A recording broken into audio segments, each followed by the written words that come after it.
इस बच्चे ने बताया यहाँ पे एक सांप है, जो कि मैं ये सांप निकालने के लिए आया हूँ। अब देखता हूँ ये कैसे सांप निकालता हूँ। पीछे दी।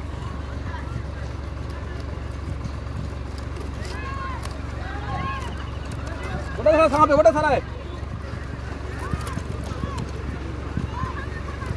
अंदर पड़ गए। बहुत मोटा सांप है, बहुत मोटा। अंदर पीछे हटो जो वो सोटी को चक मरे ना पे।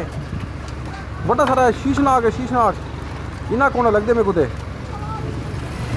ये हाथ को ना चक मार के ने और अंदर तक पीछे थी मैंने पीछे थी मैंने आंदा पे ये पुछड़ पकड़ के नहीं दी एक बारी दे दा पहले। ओ यार बड़ा सारा नांग है ओए। वो देख वो बैठे यहाँ पे सांप है एक। उत्ते चढ़ गए सांप।